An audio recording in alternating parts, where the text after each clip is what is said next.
croix, là, Oui. littéralement quasiment. Donc là, bonjour, donc là vraiment tu portes la croix, ça fait combien de temps que tu portes ça là? Ah bah depuis midi là. Depuis midi, donc là tu fais ton chemin de croix, si on peut dire. J'aurais pas, Tu n'oseras pas aller jusque là, mais quelque part. Cette comparaison. Il y en a un qui est un peu plus méritant dans l'histoire. Oui, je pense. Alors je voulais juste, donc moi j'ai une chaîne YouTube qui s'appelle La Surveillance, et donc je suis venue à la Manif pour tous, puisque je voulais savoir un petit peu quels étaient peut-être les points de convergence que vous pouvez avoir avec les féministes sur tout ce qui est l'utilisation du corps de la femme, l'exploitation. Est-ce qu'il y a des points ou pas, à votre avis, qui pourraient avoir de convergence? C'est pas grave. De convergence, mais j'ai envie de dire de toute façon. Je suis désolée. Oui. De toute façon, convergence, c'est par exemple une manifestation de convergence, puisque c'est pas affilié, ils me l'ont rappelé, à quelques partis politiques, quelques tendances que ce soit. Là-dedans, t'as des anards, t'as des cathos, t'as des Français lambda comme moi, des gilets jaunes, des pas gilets jaunes, etc. T'as tout. Donc nous, que des femmes viennent au nom du féminisme ou à n'importe quel nom, bien sûr, évidemment. Et pour moi, particulièrement avec le féminisme, je suis quand même assez triste de constater que malheureusement, parce qu'on parle de féminisme, il y a des féminismes, et tu le sais autant que moi, il y a des tendances féministes, certaines qui me semblent plus cohérentes que d'autres. Là, on parle d'une loi qui officialise en France, parce que ça existe déjà à l'étranger, tu le sais comme moi, un processus de marchandisation du corps de la femme. Et en fait, en ce qui me concerne, on peut y mettre l'emballage qu'on veut, on peut y mettre l'embellissement qu'on veut. Ça reste une politique facilitatrice pour des femmes ou des hommes riches d'acheter le ventre de femmes pauvres. Et ça, c'est précisément la société contre laquelle on souhaite combattre. C'est la société de l'extension du domaine de la marchandise, c'est la société de l'extension du domaine capitaliste, où y compris la vie, qui est un processus naturel d'accouplement entre un homme et une femme, est étendu finalement à un processus marchand où aujourd'hui, oui, si j'ai envie d'un enfant, je peux payer une femme pauvre pour le faire à ma place. C'est une vraie violence en réalité contre les femmes, et je suis assez triste de constater que la plupart des féministes qui se prétendent comme telles à l'Assemblée, au Sénat, au gouvernement, ne soient pas vent debout contre ce projet de loi, parce que là on parle véritablement de violence faite aux femmes. C'est de la violence du capital, c'est de la violence de la bourgeoisie transnationale, c'est la violence qu'il faudrait dénoncer idéalement. On vient là pour la dénoncer, écoute, visiblement le message n'a pas été trop bien reçu puisqu'on se fait dégager du cortège. Mais bon, ça c'est un autre sujet. D'autres problématiques. N'est-ce pas? Et alors, donc du coup, est-ce que tu penses que peut-être que le dogme capitaliste, en fait, qui finit par tous nous diviser un petit peu, c'est-à-dire que l'idée de dire qu'aujourd'hui, tous ceux qui sont là sont forcément homophobes, parce que c'est un peu l'image que la manif a à l'extérieur. Ouais, totalement. Je pense que ça serait plutôt ça, de l'extérieur. Est-ce que ça aide pas justement à éviter qu'il y ait des féministes qui osent venir De toute façon, toute l'idée de ces dominants, c'est de maintenir finalement... Parce que pendant qu'on s'écharpe, ou qu'on se file des coups de calache, qu'on s'attaque entre nous, c'est du temps d'autant plus qu'on ne passe pas à les attaquer eux, à attaquer ces dominants-là. Du coup, le pouvoir, il y a tout avantage. Moi, je porte le gilet jaune aujourd'hui justement dans cet espoir de convergence parce que c'est ce que c'était.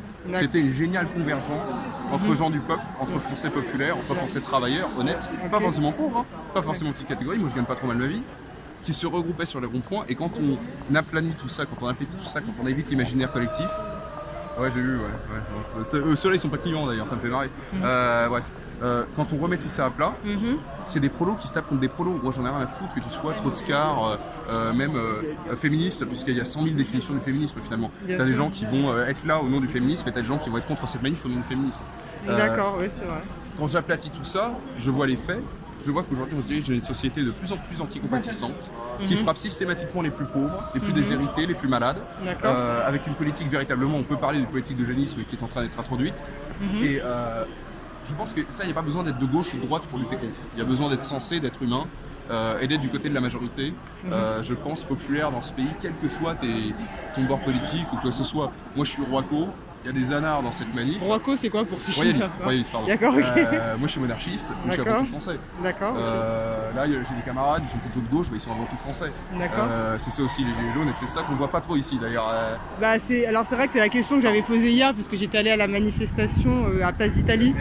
Super, bien. Et donc, bravo aux camarades, moi je suis désolé, je n'étais pas, mais bravo à eux. Voilà, donc justement, il y a des femmes qui m'expliquaient, parce que moi je parlais beaucoup aux femmes hier à la manifestation, qu'elles sont sorties avec le gilet jaune et qu'elles se sont senties visibles en fait.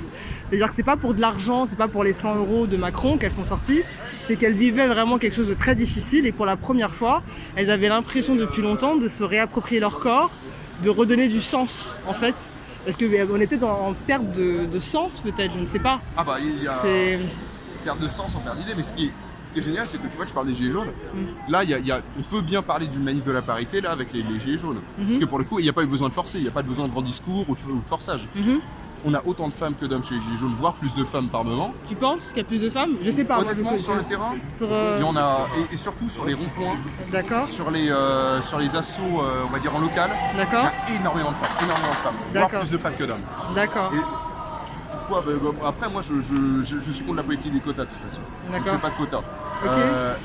Et je suis surpris de voir une féministe comme Marlène Schiappa fustiger un mouvement pareil, alors qu'on a des femmes honnêtes, généreuses, populaires, tu vois, des mères de famille qui assument tous les rôles qu'elles ont, que ce soit celles de mères de famille ou de travailleuses, plurielles, tu vois, qui manifestent leur mécontentement, qui le font dans la rue, avec des hommes. Non, là ça passe pas. Non, là ça passe plus. Alors la question c'est que moi j'avais pensé à un truc pour les gilets jaunes, ce serait d'avoir un t-shirt où il y aurait écrit pour les gilets jaunes féministes, puisque c'était le slogan qui avait été repris par Marlène Schiappa, aucune violence contre une femme est légitime, sauf si elle porte un gilet jaune. Ah, c'est pas mal de faire ça. Pas mal. Après, donc, attention, c'est incitatif. Ah oui, là, pour le coup, c'est incitatif. C'est de l'ironie. Mais ça pourrait être raison. intéressant aussi de mettre les gens face à leurs contradictions. Ouais. Parce que moi, je suis aussi là parce que en dehors, j'essaie de ne pas être dans un dogme, chacun a le droit à la parole. Super. Et on peut pas comprendre. Enfin, le problème de la femme, c'est pas que à gauche, c'est pas que à droite, c'est pas que les problèmes d'écologie. C'est chacun a son opinion. Et je pense qu'on est dans une société où on nous oblige à choisir notre camp. Ouais, et justement à ne pas aller dans nos intérêts communs à un moment, quitte à se séparer. Absolument. Parce que toi, tu te définis pas comme homophobe, je pense. Non, je te rassure. Donc, non, mais c'est pas. Homo, rien du tout. Non, mais alors, non, parce que du coup, on a un peu cette impression, quand je suis arrivée, j'ai pris pas mal de photos, de tags qui expliquaient que la manif qui était là, elle était homophobe, elle était. Je vais dire, de façon, une société qui fonctionne par l'anathème est une société malade. C'est-à-dire que tu viens dans une manif comme ça, on va te traiter d'homophobe. Tu vas au gilet jaune, t'es populiste. Tu vas, je sais pas moi, à une manifestation type NPA ou du Front de Gauche et compagnie, t'es gauchiste. Des anathèmes. Et ces anathèmes, ils cachent des réalités souvent plurielles, des réalités souvent plus complexes qu'on ne veut le croire. Parce que de même, quand on dit les gilets jaunes, c'est tel profil, il y avait tous les profils au gilet jaune. Donc c'est pas suffisant de dire populiste, etc. Comme c'est pas suffisant de dire homophobe pour celle-ci. Est-ce qu'il y a des mecs qui sont homophobes là-dedans? Peut-être. J'en sais rien. J'ai pas eu trop l'occasion de leur causer d'ailleurs depuis le début. Mais peut-être. D'ailleurs, question que je me pose, est-ce que c'est pour ça qu'il faut les censurer, ne pas leur laisser la parole? Moi je pense pas. Maintenant, quand on fonctionne par l'anathème, c'est qu'il y a forcément un domaine malhonnête. Il y a un côté malhonnête malsain. Parce que moi je pense à titre personnel que pour tout ce qui est PMA, on devrait plutôt s'intéresser aux droits de l'enfant. C'est la dernière question que je vais te poser. C'est plutôt, alors c'est vrai que les droits de la femme, pour moi c'est quelque chose qui m'importe beaucoup. Savoir que les femmes soient bien traitées, qu'on ne se retrouve pas comme en Inde, où il y a pas mal de femmes aussi qui sont exploitées vraiment, et là c'est vraiment de l'exploitation, c'est pas des choses qui sont faites parfois ici, j'ai vu des cas. C'est très compliqué ce cas de la PMA parce qu'il y a des cas que j'ai suivis où on sent des femmes qui étaient vraiment contentes de le faire, qui étaient heureuses, qui estimaient qu'elles aidaient leur amie, qu'elles aidaient un couple en mal d'enfants et quand on voit les enfants, ils ont l'air très heureux. Mais ce qui ferait peur, c'est d'arriver dans d'autres situations extrêmes où là, on serait dans la marchandisation extrême. Je vais te dire, de toute façon, on est dans un pays honnêtement où tu vois, on n'est pas en Ouganda, c'est pas un pays dans lequel on jette les homosexuels des immeubles, qu'on n'est pas encore heureux, j'espère que ça n'arrivera pas. Non mais c'est dire que surtout les cas que tu décris là, ils échappent aux prérogatives de l'État et c'est très bien comme ça. Moi c'est une question, pour moi l'État n'a même pas à s'en mêler. Dire de même manière pour le mariage homosexuel, qu'est-ce que l'État en a à foutre? Je veux dire, les homosexuels ils savent, mais tant mieux, très bien. Ça c'est de la sphère privée, j'ai envie de dire. Comme j'ai pas envie qu'on me légitimise moi mes rapports avec des femmes que je peux avoir ou quoi que ce soit, j'ai pas envie que l'État pénètre dans ma vie privée, dans ma vie intime. Et là on est d'accord, le problème c'est qu'avec un projet de loi comme celui-là, ouais t'as raison, tu vois, anathème, on parlait d'anathème, il s'arrête pas pour parler, il trace, il regarde à peine et une fois qu'il est loin il dit fasciste. Je veux pas ce monsieur, je sais, j'ai été pareil à un moment, à une époque. Ah moi à un moment donné t'étais antifa? J'étais antifa. Ah d'accord, donc t'es passé de antifa à royaliste. Anarchiste. D'accord. Et finalement, peut-être qu'il y a des liens, mais ça serait une autre vidéo. Peut-être un jour, je reviendrai pour te demander quel est le lien entre l'antifascisme et le royalisme. L'antifascisme authentique, oui. Authentique, oui. D'accord. Ça, c'est un autre sujet, mais au niveau de ça, moi, que des femmes les servir de n'importeuse, etc. C'est de leur honneur, c'est très bien pour elles. Ouais. L'État n'a pas à s'en mêler pour moi. Le problème, c'est qu'avec cette décret de loi, on arrive vers attendre que ça deviendra une activité lucrative finalement. D'accord. Et pour moi, je suis désolé, il y a de ça. Et le fait que, alors on va me dire aussi, il faut lire le projet de loi dans le détail, c'est très pernicieux. Il y a un côté orwellien, quoi. La recherche sur les cellules souches, je sais très bien ce que ça veut dire. Ça veut dire quoi? Parce que peut-être que certains ne savent pas. Bah, tiens, en début d'année là, on a eu un cas édifiant en République populaire de Chine. D'accord. Un scientifique qui a conçu, les 2 premiers bébés, en fait, 100% de manière artificielle ex utero. D'accord. C'est extrêmement grave. C'est extrêmement grave parce que là, on se dirige vraiment vers une société orwellienne où on pourra demain, finalement, choisir des bébés à la carte par un programme d'ordinateur, tu vois. Mais ça paraît délirant, ça paraît dystopique, Bien ce que sûr. je te dis. Ouais. Malheureusement, il y a beaucoup de choses qui se réalisent aujourd'hui qui nous auraient semblé être totalement délirantes et de la dystopie. Je pense en termes de rapport de Game, classe. là.